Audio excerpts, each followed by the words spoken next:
ഹിന്ദുവിന്റെ എതിരെ ഇതെന്താണ് ഹിന്ദു അമ്പലത്തിൽ മാത്രം നടക്കുന്നത്? ഇതൊരു ചോദ്യം ഞാൻ ചോദിക്കാൻ ആഗ്രഹിക്കുന്നു. എന്തുകൊണ്ട് വേറെ ഏത് മതത്തിന്റെ പള്ളിയിൽ നടക്കുന്നില്ല? അപ്പൊ ഇതൊരു ചോദ്യമാണ്.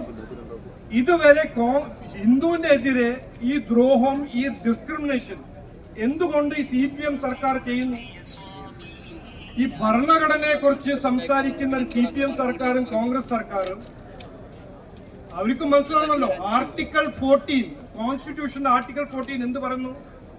ഡിസ്ക്രിമിനേഷൻ ഉണ്ടാവാൻ പാടില്ല. പിന്നെ എന്തിനാണ് ഹിന്ദുവിന്റെ എതിരെ ഡിസ്ക്രിമിനേഷൻ? എന്തുകൊണ്ട് ഹിന്ദു അമ്പലത്തിൽ മാത്രം ഇങ്ങനെ കൊള്ള നടക്കുന്നു? ഇനി BJP ഇത് സമ്മതിക്കില്ല. ഇത് കൃത്യമായി പിണറായി വിജയൻ കേൾക്കണം.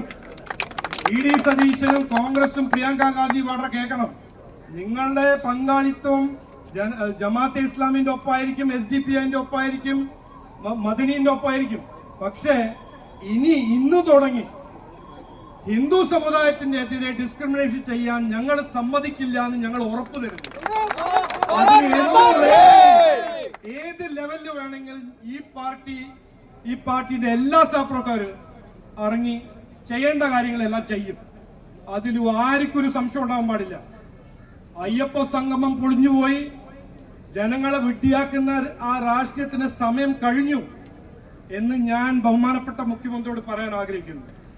ഞങ്ങൾക്ക് കൃത്യമായി 4 ഡിമാൻഡ് ഉണ്ട്. ഒന്ന്, ഞാൻ പറഞ്ഞതല്ല, ബഹുമാനപ്പെട്ട മുഖ്യമന്ത്രി 2016 പറഞ്ഞ പോലെ തന്നെ ദേവസ്വം മന്ത്രിയും